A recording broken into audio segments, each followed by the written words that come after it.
returns to July 1944.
In July of 1944, as the Allied invasion of France still hung in the balance, the Canadian Army was given a new mission in Normandy: advance and capture Verrières Ridge.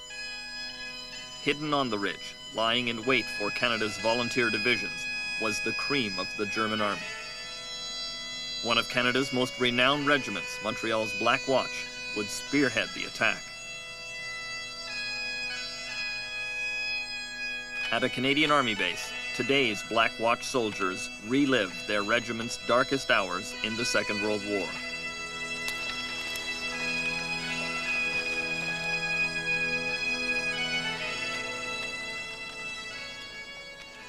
For loving God, there's something wrong. There's no covering artillery fire. Never in all the rehearsals in England did we ever attack like this. Their approach was spotted by the Germans. We noticed a body of infantry, about 300 to 400 men, advance south. This was most impressive and perplexing. The soldiers were marching upright, holding rifles across their breasts in readiness as if on parade drill. The tragedy that unfolded in this field is only one of the cataclysms that befell the Canadian Army in Normandy in the summer of 1944.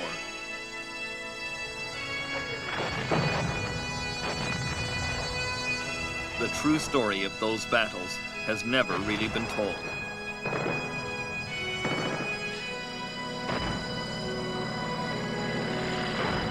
Canada sent some of its best artists to paint the war, but their canvases, $500 million worth, are in a war museum warehouse with no money to display them.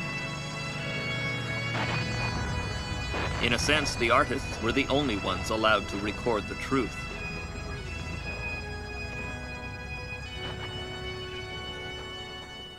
This is Matthew Halton of the CBC, speaking from France. Here she goes.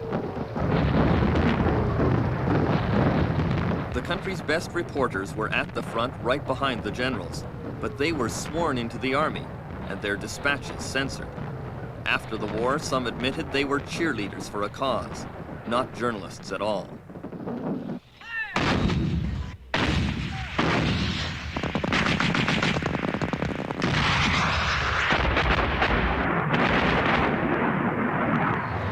With the help of today's army, this is an account of Canada's crucial and controversial role in those desperate battles, battles that changed the course of history, battles that still echo today.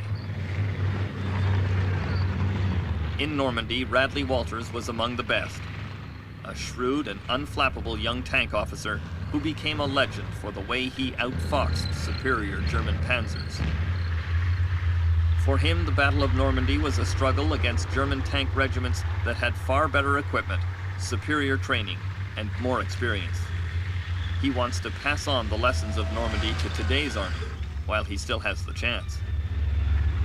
It really comes back on our own shoulders that before they put us 6 feet into the ground, that somebody should sit down and each one of us at least pass on to the generation that's going to follow some of the lessons which we learned. Radley Walters was 20 when he left the Gaspé Peninsula to train for war. The son of a small-town minister, he thought he was embarking on a great adventure. Jacques Dextraz was only 19 when he joined the army as a private soldier, rising swiftly through the ranks in the years leading to Normandy. In Normandy, he commanded a company. By the end of the war, his regiment. By the 1970s, the entire Canadian Army as Chief of Defense Staff. He remembers the controversy between French and English Canadians about whether to go to war. For him, there was no question. And I could see that this guy Hitler was going all over Europe. And I was very deeply affected when I saw what was happening to France. And not that I joined up, you know, to defend French-speaking Canadians or English-speaking Canadians. I joined up to defend Canada.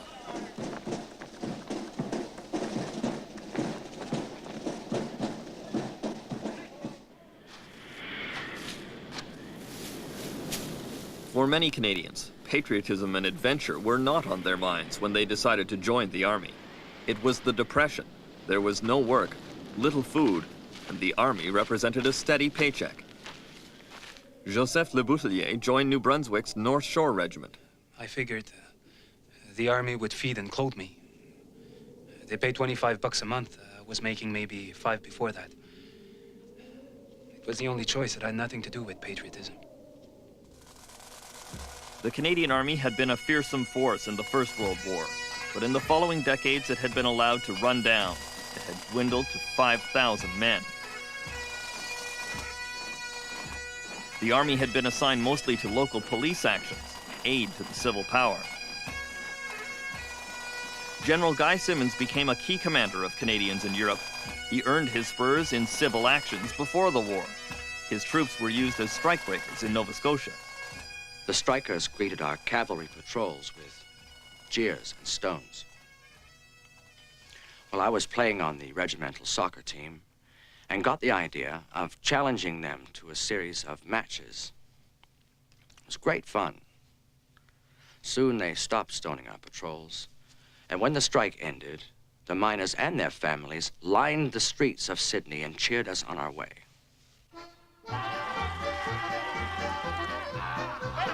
With the declaration of war, the Army was increased 100-fold, but training was mostly casual and haphazard. At first, it was geared to refighting the First World War. Even when the process got more sophisticated, the men often weren't required to take it terribly seriously.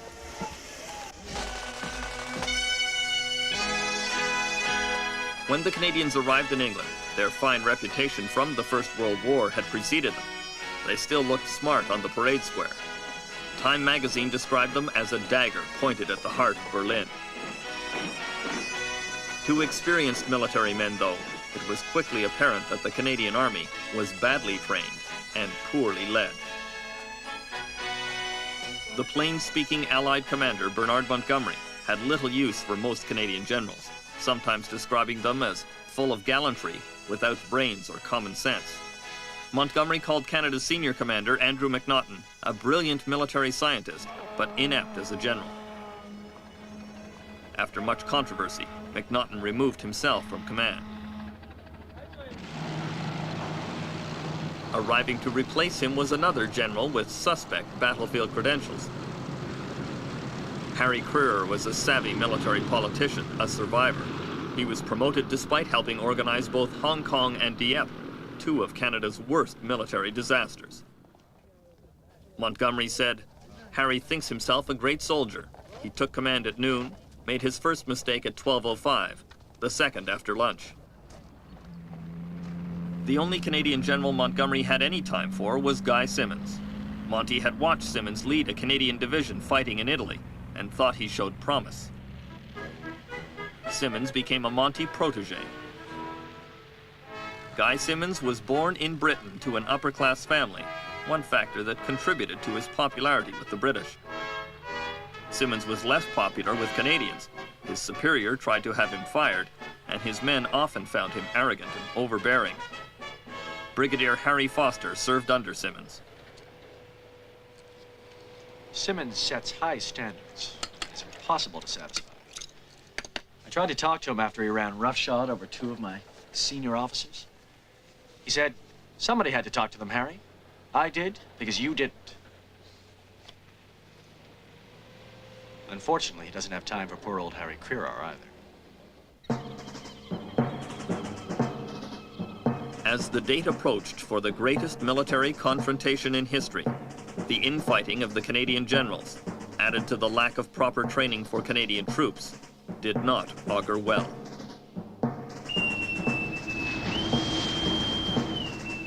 June 6, 1944, D-Day. The CBC's Matthew Halton reports that the invasion of Europe is underway. The weather didn't look too good, but then the word came to go, and the greatest armadas ever seen steamed out toward France.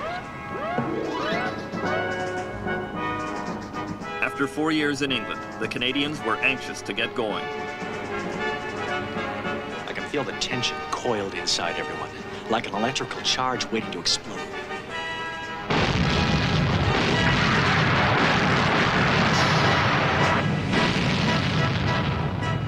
It was the moment for the assault troops to go ashore. In the First World War, soldiers who refused to go over the top were executed on the spot by battle police. Here, some Canadians were ordered to be just as ruthless. Acadian Corporal Joseph Lebouthillier. We come to the landing. I got the order from my officer to come last man off the boat. He says if anyone refuse, you shoot him. But they all jumped off.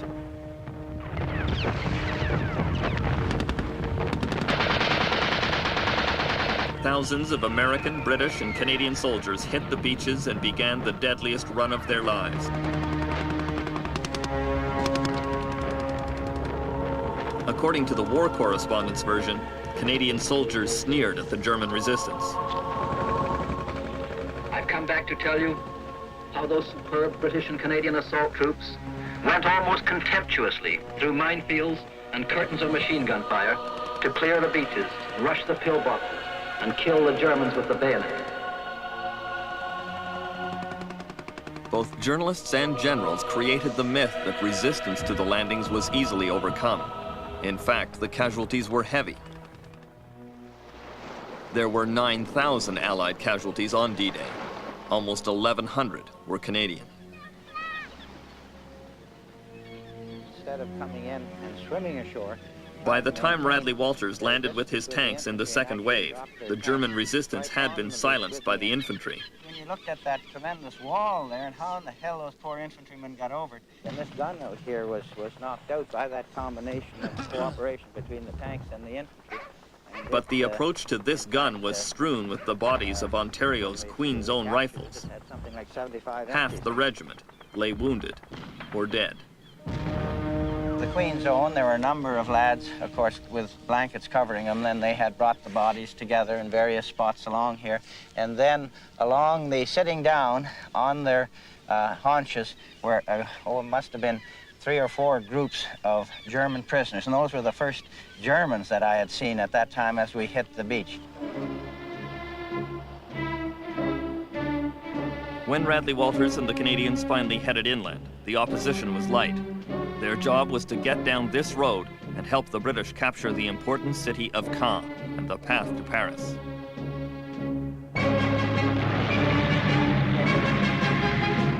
Rushing to meet the Canadians were the tanks of the 20,000-strong Hitler Youth Division, commanded by Kurt Meyer.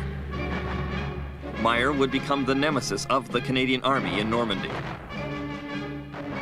He was a personal favorite of Adolf Hitler, not only because he was the best of Nazis, but because he was the best of soldiers. He moved so quickly around the battlefield on his motorcycle, he was called Schneller Meyer, Speedy Meyer. In early battles on the Russian front, Meyer was hardened by the brutal fighting. as both sides often took no prisoners. The evidence of one massacre was discovered by Kurt Meyer himself.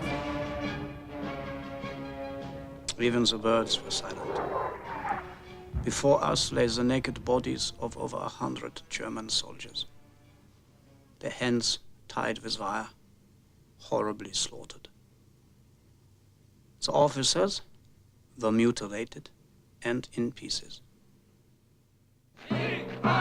Meyer was now commanding the lead units of one of Germany's most famous divisions, the 12th SS Hitler Youth. They were all born in 1926, supposed incarnations of Hitler's master race.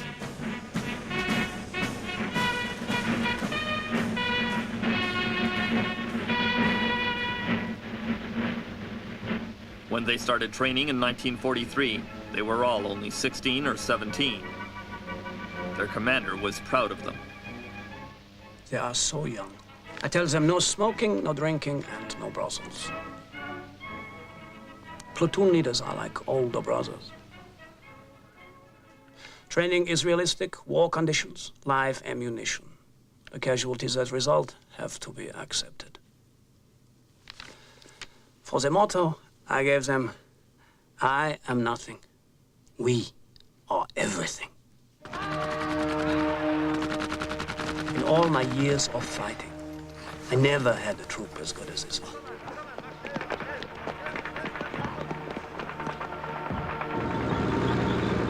The Germans also had far superior equipment, like the 56-ton Tiger tank, more than twice the size of the main Allied battle tank.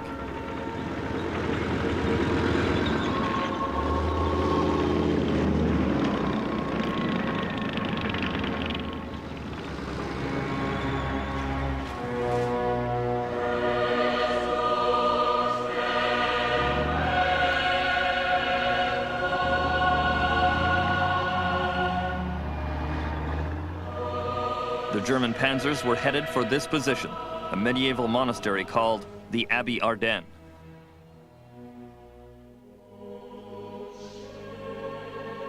Here, Kurt Meyer established an observation post and his headquarters, giving the Germans a clear view of the Allied landing and the Canadian brigade. From the Abbey, I could see the coast and motorized columns heading towards us. My trap was set. I intended to slice through this brigade like a knife through a melon.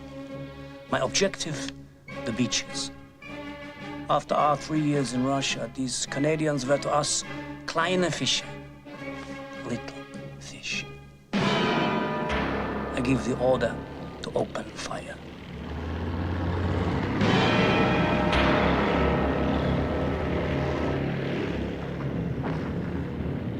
The teenagers of the Hitler Youth calmly set out for the Canadian position. When he saw them coming, Radley Walter's heart started pounding. It's, I think, a little bit like a hockey game. Once you sort of drop the puck and get going, then you're all interested in what you're doing, and consequently, that little bit of fear sort of goes away from you. But there's no question when you're fired at first, I think everybody has a sense of fear. The battle began with the German mortar barrage. Lethal bombs projected as far as 6 kilometers into the Canadian position. The Germans also had Nebelwerfers, rockets equipped with a siren, designed to terrorize as well as kill.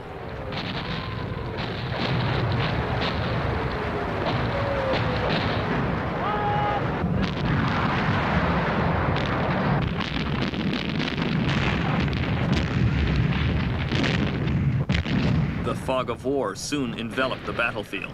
No one quite sure who had the upper hand. It's very confused fighting. Communications go out between the infantry and the tanks. We hear of company of 100 men being overrun in Frankiville. We don't hear anything more from our reconnaissance troop, and it gets wiped out. The first tank battles were hopelessly one-sided. The Germans could easily pick off Canadian tanks at a range of 3 kilometers.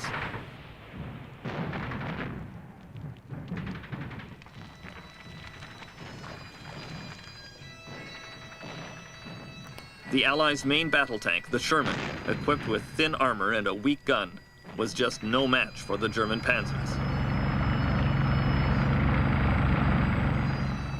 The Canadian units which first encountered the 12th SS took heavy casualties. There's nothing you can do when a man gets wounded. You have the order not to stop. The only thing we do is stick a rifle in the ground, put a helmet on top so the tanks can see and not run over him. And then the stretcher bearer comes.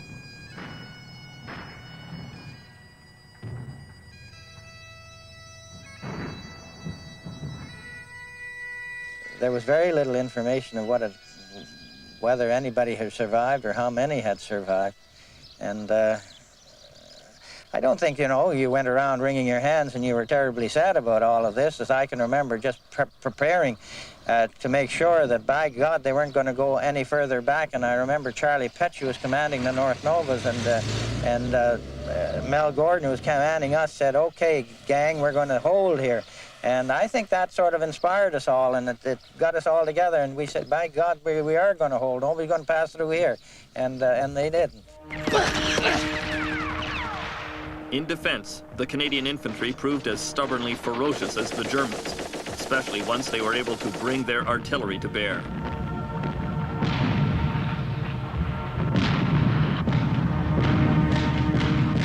In Normandy, artillery was the most lethal weapon on both sides, causing 3 out of every 4 wounds.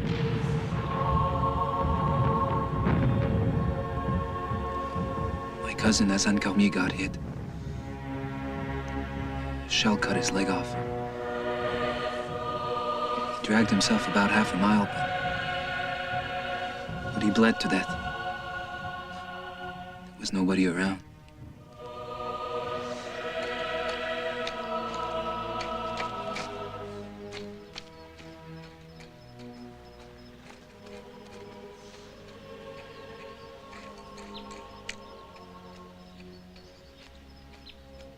Many regiments suffered grievously stopping the 12th SS. The Chaudières, the Winnipeg Rifles, the North Shore Regiment, the Regina Rifles.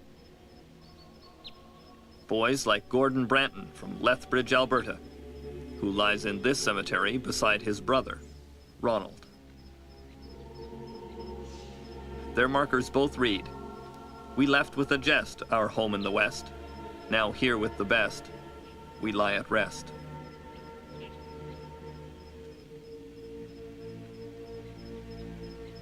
Most of the Canadians in this cemetery at Benny-sur-Mer died fighting, but there are also some who had been captured by the Germans and then died mysteriously.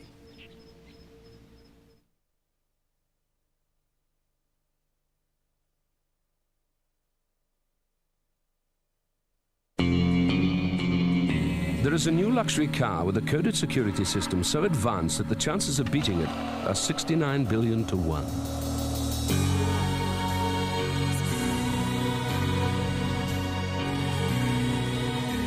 The Omega from Vauxhall. If you thought the power of Solpadeine only came in soluble form, look again. The power of Solpadeine also comes in easy-to-swallow tablets. Solpadeine tablets are one of the most powerful painkillers available without prescription. No other formulation is precisely the same or more advanced. Solpadeine contains 2 effective pain-killing ingredients that deliver relief fast. If pain strikes, hit back with the power of Solpadeine tablets.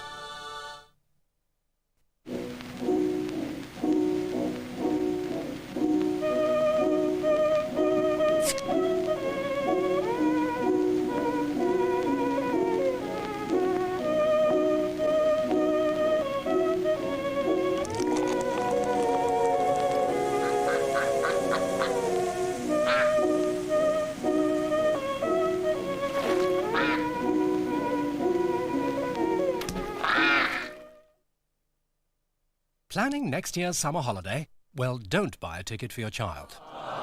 With Thomson, thousands of kids go free. Imagine adhesives so strong they help hold together 100 tons of soaring aircraft. Imagine a fabric so bright it lets you see an accident in time to prevent it. Imagine a single disc so powerful it can store almost anything imaginable and protect it for a lifetime. These products and thousands more that make our lives better exist because the people at 3M imagine. If I'm going to make the most of my day, I need to set myself up well. Time can fly with a family and a job, so it's nice to have a moment to myself. New Quaker Feast of Flakes, a delicious combination of cereals with toasted oats and a hint of honey. A unique blend your body takes in slowly to help you keep a sense of well-being. Quaker, start as you mean to go on. Acid, excess acid, often the cause of indigestion. Andrew's antacid tablets neutralize excess acid. They fizz refreshingly on the tongue and help relieve heartburn, acid indigestion, trapped wind. 2 tablets are so effective they can neutralize the acid in 5 whole lemons. When it comes to the acid test, Andrew's antacid helps give effective relief. And are refreshingly fizzy. Andrew's antacid. Suck 'em and see.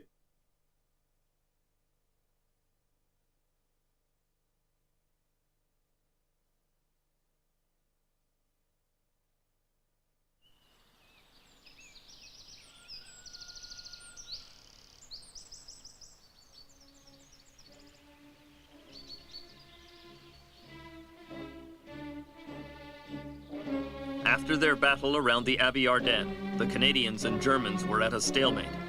Despite repeated bombardment from air and artillery, the monastery and surrounding farms were still held by the Hitler Youth Division. In his headquarters inside the Abbey, German commander Kurt Meyer was pleased with the damage he had inflicted on the advancing Canadians. We counted 40 tanks destroyed to the 12 we had lost. We had overrun their battalion and thrown the brigade back. More importantly, we had completely stopped the Allied advance. But the battle was not going quite as well for the Germans as Kurt Meyer suggested.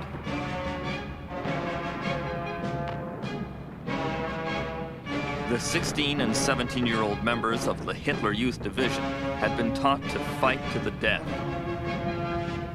Very few were taken prisoner. Those who were captured by Canadians in this battle were taken back for questioning to the headquarters of Canadian Brigadier Harry Foster. It's always an uncomfortable surprise seeing the 12th SS POWs brought in for interrogation. Some of them aren't even old enough to shave. My God, can they ever fight?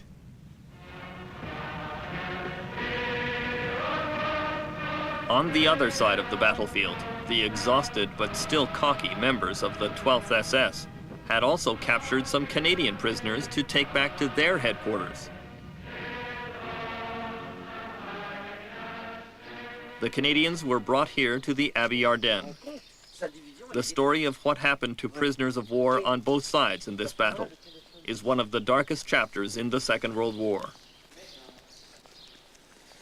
The rules of war are very clear.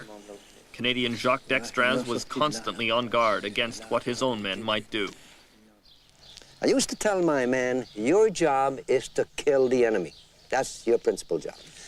But the minute an enemy comes out with his hands up in the air, you must respect him, and you must protect him, and you must ensure that this man is as protected as your own man. At the Abbey Ardennes on June 8, 1944, those were also the rules binding the soldiers and officers of the Hitler Youth Division. Here, North Nova Scotia Highlanders and other captured Canadians were interrogated before a German newsreel camera to show how reasonably they were treated. On that summer afternoon, as the Canadians were taken away, the Abbey was a busy place. Regimental Commander Kurt Meyer was preoccupied with the battle. There is still bitter controversy regarding who issued the orders about Canadian prisoners.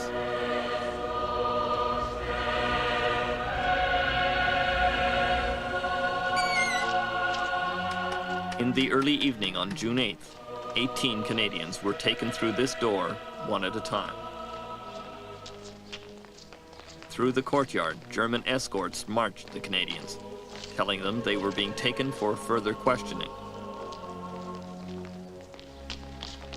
They went up these steps into the abbey's garden, a fragrant apple orchard that would seem familiar to the men who came from Nova Scotia's Annapolis Valley and the eastern townships of Quebec.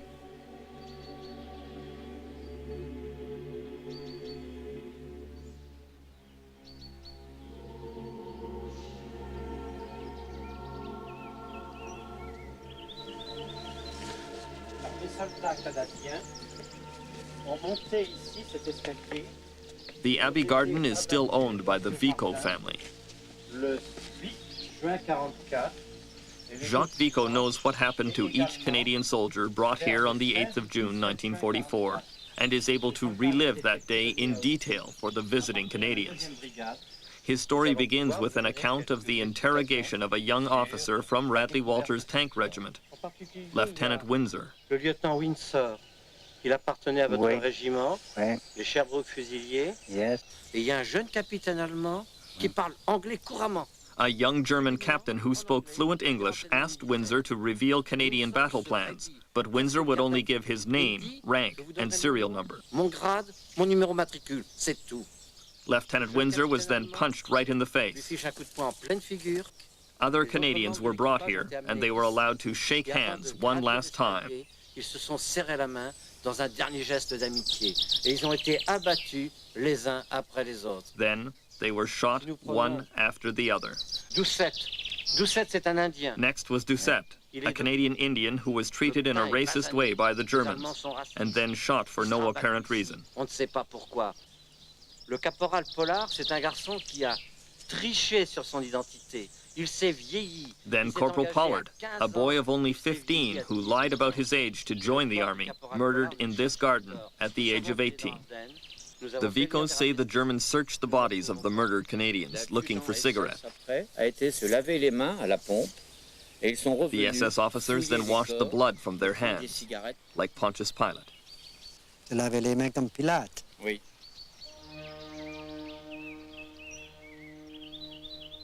A shrine was established by the Vico family in honor of the 18 murdered Canadians. Their memory is still kept fresh here. At least 134 Canadian soldiers were executed by the SS in Normandy.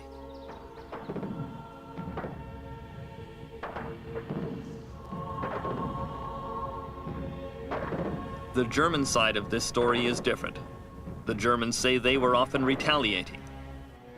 They say Allied soldiers, including Canadians, often did not respect the Geneva Convention when they captured Germans. Kurt Meyer claimed to have evidence.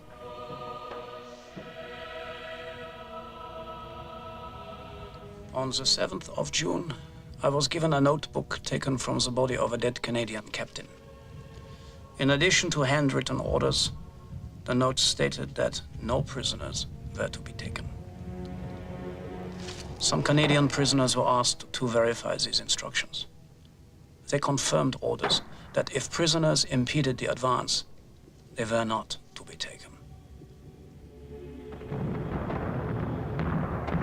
Some Canadian generals did give orders to take no prisoners, and there are many reports of such incidents occurring. One story comes from the day of the landings on the Normandy beach. A British sailor claimed he watched Canadians march some of their German prisoners behind a sand dune, hoping to get a helmet as a souvenir. Edward Ashworth followed them.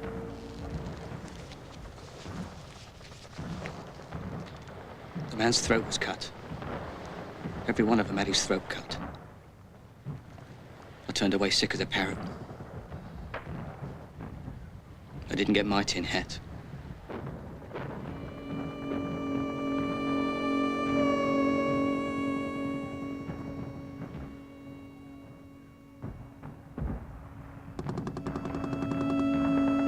Years later, Jacques Dextraz is ready to admit that there were similar incidents even under his command. We cross the river, the bridge has been blown up. Take the little city by the rear. 85 prisoners we take. I select an officer, take them back to the PW cage. He goes back, making them run to the bridge that a farmer's bridge that we had come over, you know. These guys had been running for a couple of miles. You know. They came to the bridge and said, no, you don't take the bridge, you swim. Now, these guys went into that water, you know, and most of them drowned. Imagine having run, you know, they had been fighting before, running, you know, for a couple of miles and being at the end, and in the water, you know. Now, they were picked up by the engineers rebuilding the bridge. I could have been accused of not having protected. I'm responsible for these prisoners, you see. I felt very bad when I saw them all piled up beside the bridge site, you know. I didn't like that very much.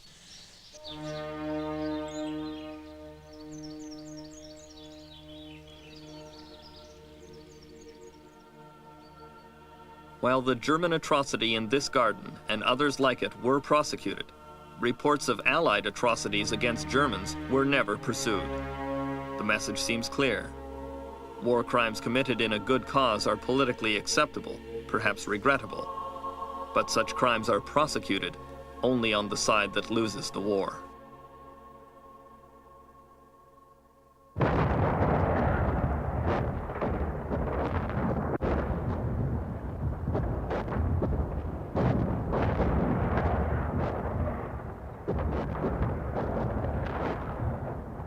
In late June 1944, it was still not clear who was going to win the Battle of Normandy.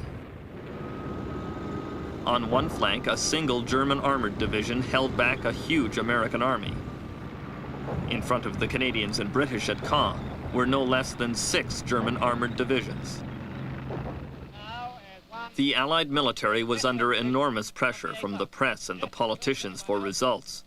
To buy time, General Montgomery decided to provide a public relations victory at Caen. Despite the fact that German defense was centered outside the old Norman city, the Allies decided to boost Allied morale by leveling the place. At 9:50 p.m. on the 7th of July, 1944, 467 Allied aircraft came to destroy the city.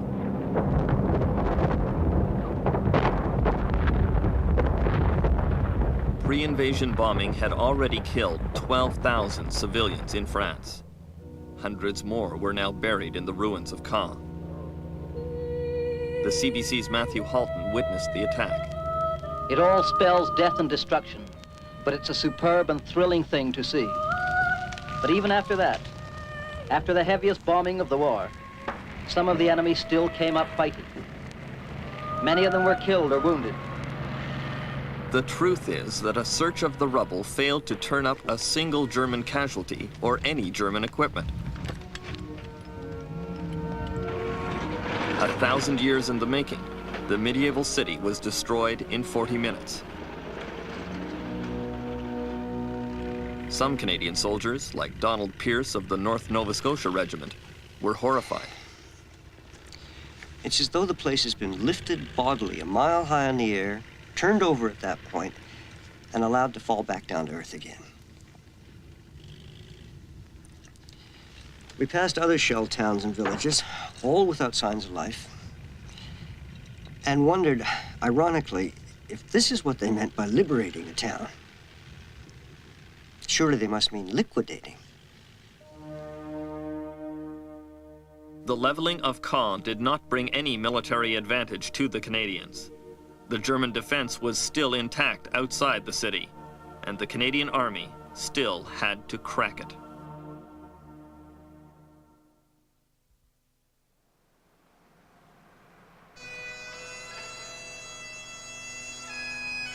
Canada's military historian Charles Stacey tells of his trips back to journey across the River Orne, discovering on the far side a ridge the Normans call Verrières. Remembering 1944, he wrote, "Well may the wheat and sugar beet grow lush and green upon its gentle slope, because in that half-forgotten summer, the best blood of Canada was freely poured upon it."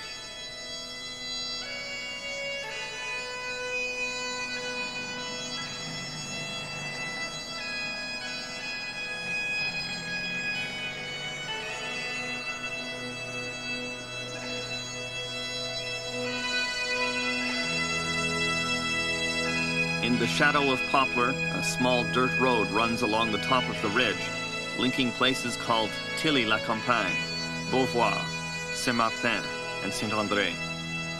Those names send a chill through the Canadian veterans who fought the SS on its heights. When Jacques d'Extraz arrived here with his infantry and Bradley Walters with his tanks, they had an anticipation of a great victory. Looking back now, they think they were awfully naive. When I was a young boy, I used to go hunting with my father. I was 7, 8, 9 years old, and I used to love hunting. And of course, I went to war. I was in my 20s, and it was just another form of hunting to me. Except that this particular deer, you know, could respond, had a gun, and so it made hunting that much more interesting. This is Matthew Halton of the CBC, speaking from France. British and Canadian tank and infantry forces east of the Orne River struck southward today in a powerful and determined attack. The day is going very well. The truth is that first attack on Verrières Ridge did not go at all well. Canada's top field general, Guy Simonds, was there. I saw the attack go in. First wave of armor came out in the open, and within seconds, 20 or 30 British tanks were brewing up. The attack was catastrophic. Simonds had just arrived at Verrières Ridge to take over command of the Canadian Army from the British. 877 tanks attacked, 437 were lost. One could not help but be impressed by the camouflage and marksmanship of the German gunners, whether in tanks or manning anti-tank guns. In one of the Canadian tanks arriving to join that same battle was Radley Walters. And I found that the anti-tank fire and the defensive positions were getting stronger rather than getting weaker. And every time you attacked anywhere along Verrières Ridge, as a tanker, you generally came back walking. The fact that the Germans had better equipment as well as better training placed the Allied tank corps in great jeopardy. Even 50 years later, the basic vulnerability of a tank has not changed. It's still a steel box with 5 men inside, so loaded with fuel and ammunition, it's like a bomb waiting to be ignited. Crew, action! Thompson, ISIS on. Road, John, course, uploaded. Battle, In the Normandy battle, the men needed intensity and speed to ignite the enemy before he ignited you, realizing that if they didn't get the German with the first shot, they were probably going to die.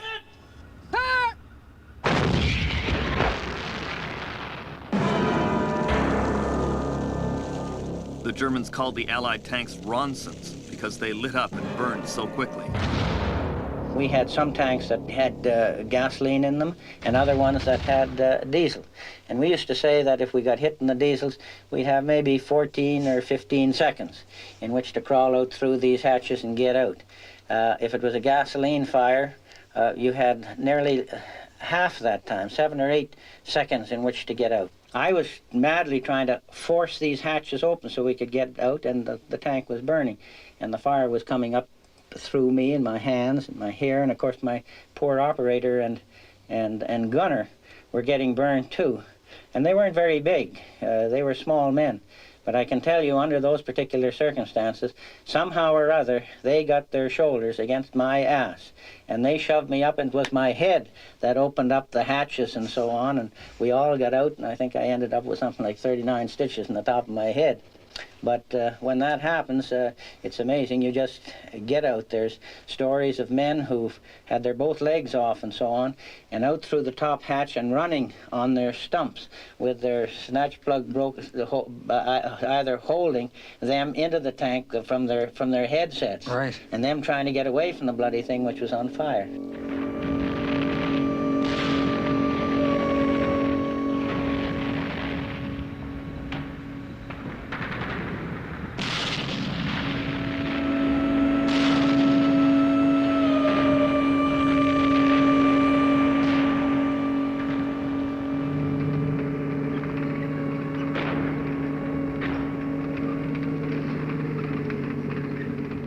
Because the Canadians were losing so many tanks, General Simonds decided that from now on, attacks should be led by the infantry instead.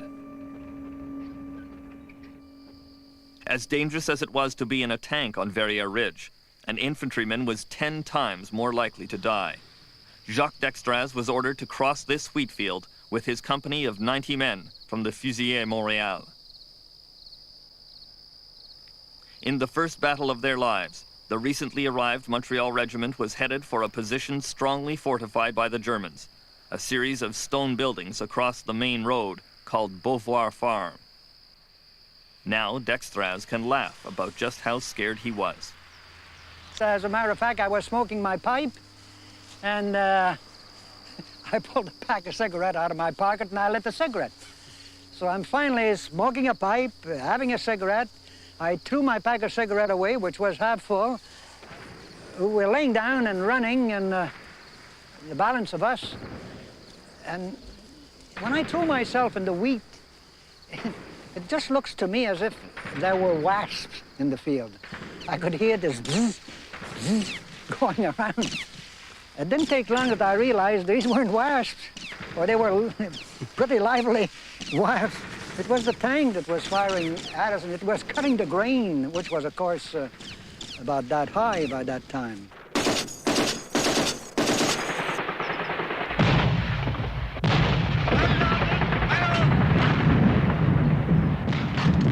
Without any warning, the experienced Germans welcomed the Green Canadians to the battlefield.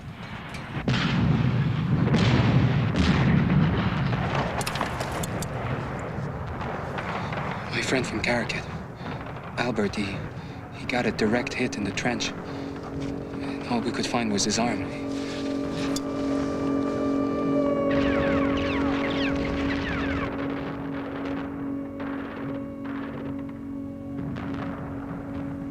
They had trained for this moment for 4 years. In their first 10 minutes on the battlefield, 6 out of 10 men in the Fusiliers Montréal were killed or wounded. It was a tough initiation for young Major Jacques Dextraz. I thought I was a well-trained man for war when I landed here. Boy, I learned about fighting and learned that I didn't know much. But I learned. As fresh soldiers approached the battlefield, they often passed the grave registration units at work not far away. It was a chilling sight. As the dead begin to pile up, it has a devastating effect on an army. Each death has a psychological impact on the men who witness it. Donald Pierce fought beside a well-loved captain from the North Nova Scotia Regiment. A solitary German sniper put one through his stomach at 500 yards. He half staggered to a small barn and announced, "I'm hit. I think it's bad." He lay down, covered with a small blanket to keep him warm.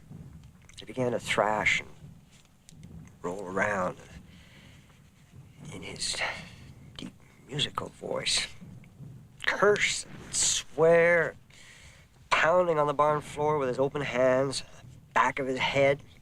4 men tried to hold him down. He fought them off, continued to roll and pound and shout for a long while there in the dust. He was a full 6 hours dying. Watching friends and comrades die was only the beginning of the horror. The soldiers were often left to rot in the summer sun. The smell of the battlefield was overpowering, a stench so strong in the summer's heat, it often carried on the wind for miles. An animal would bloat up and so on, and nobody would bury it, and consequently troops that were dead on the ground weren't buried in time. And we went by some Fort Garry tanks, and they had been knocked out, and the bodies were in there for, I don't know, 3 or 4 weeks in this hot weather. And the absolute stink as you went by was just overpowering. The smell. Oh, God, the smell is the worst. Dead Germans, dead cows. I dig this trench in the dark and go to sleep. The smell wakes me up. I've dug into the grave of a German. sometimes it gets worse. Just as a soldier learns to block his mind to losing friends, block away the stench of bodies, there were new nightmares. We needed tanks badly. I was down to 6 or 7, and this one, the motor was still running in it. We could see where it had been hit and so on, and when night came on, I decided to get the body out, and I had to go in and cut the guy in half because rigor mortis had set in. I took a machete, and I cut him in half and took him out in 2 pieces because we couldn't get him out in 1 piece. Well, that doesn't do you very good, and I thought afterwards in doing these little tricks, not little tricks, but in doing your duty, really, that it came over me, and I decided on my own that none of the crews, nor myself, should get involved in it again.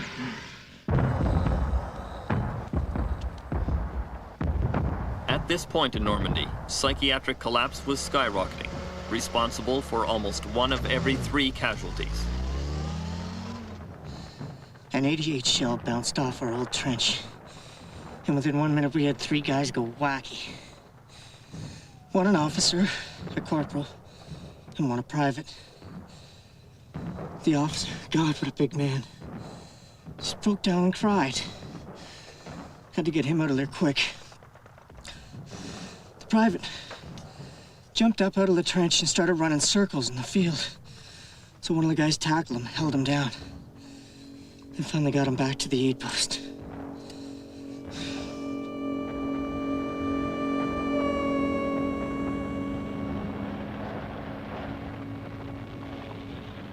Men breaking down with combat shock were always under suspicion. General Simmons considered them cowards, malingerers.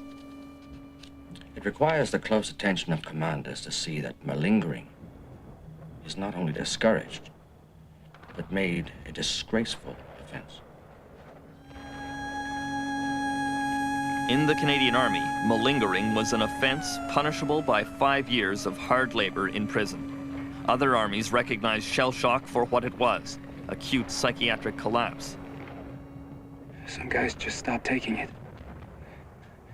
This fellow, he fell down like a dead man. We had to put him on a stretcher and carry him back. And he said nothing. He was never a man after that.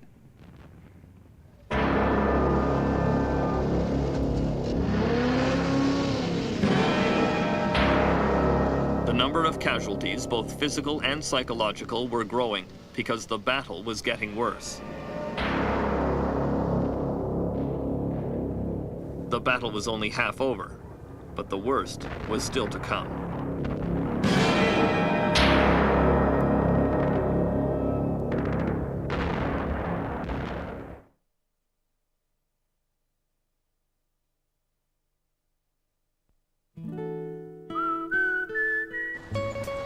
However good you look, there's always room for a little improvement.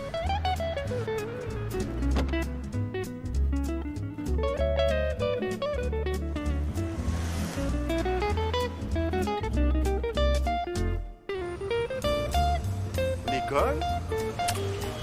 Papa? Now with even more refinement, the new generation clear. You'd expect the Times to tackle serious political issues, but did you know that Matthew Paris made them so hilarious? The Times, at 20p, a small price for a great newspaper. SO unleaded fuels now have more cleaning power, reducing some harmful emissions by up to 20%, while still allowing your car optimum performance.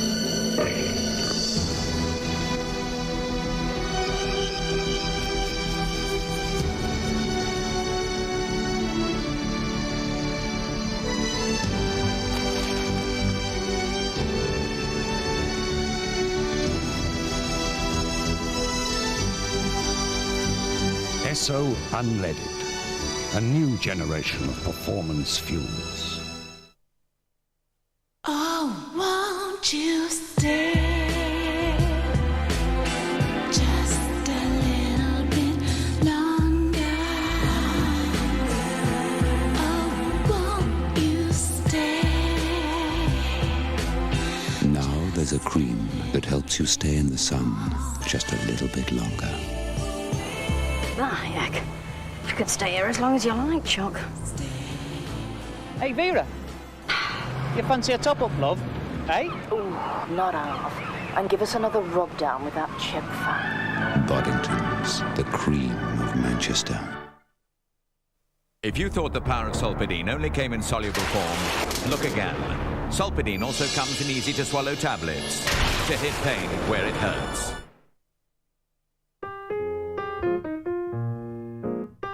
For pensions, just add NPI. How do you show just how refreshing Lipton ice is? An azure sea, a cooling breeze, dazzling sun. No wonder he looks so happy.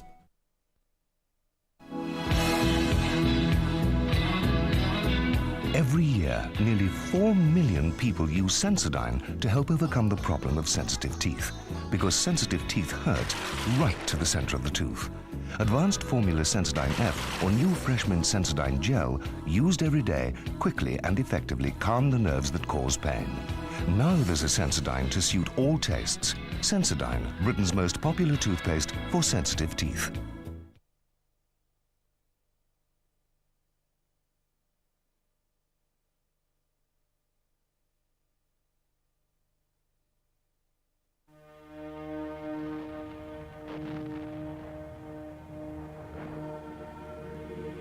During the summer of 1944 in Normandy, the land of William the Conqueror, Canadian soldiers were calmly fighting the battle of their lives. That's the main road that goes straight down to Caen there. Yeah? And Jacques Dextraz was leading the battle-weary troops of the Fusiliers Montréal. all the way. We came over here on the right, and then we finally joined up on the main road there. Came across into the city. The South Saskatchewan had been through. Yeah, I came through the South Saskatchewan. Radley Walters was leading tanks from the Sherbrooke Regiment. A strike came in with a typhoon, so this whole bloody city was burning, as I recall.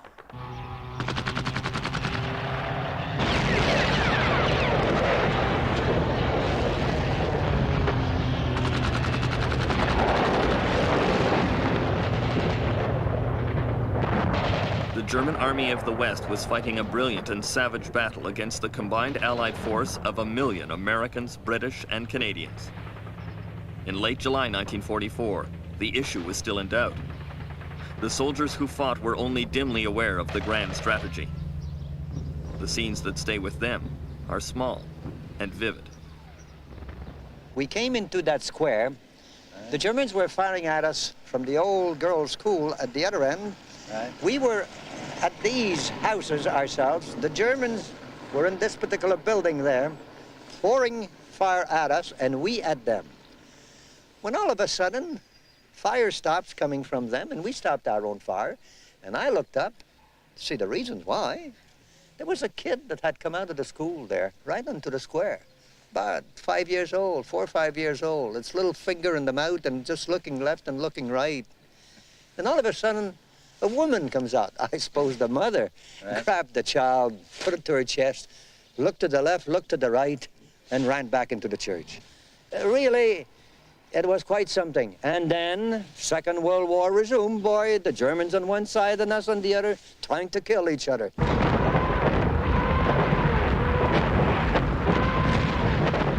A battle of such cataclysm caught the Canadian Army unprepared in Normandy. It was often calamitous for men with casual and haphazard training.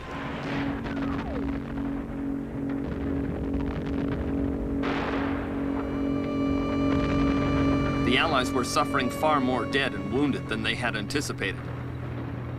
In late July 1944, the Canadians started running out of trained men to use as replacements. For every 2 men dead or wounded, there was only 1 trained man to replace them. The crisis made the army ruthless. Wounded soldiers were often sent back to the front before they had any chance to recover. Joseph Le Boutelier of New Brunswick had been evacuated to England after a serious back wound. 2 weeks later, they wanted to send me back. But my back wasn't healed. I couldn't even carry my pack. So the officer says that I should go to France for 2 months of convalescence, that I'd be better off there because it was French. I believed him. I go off to France. That very evening, I'm back with my company on the firing line.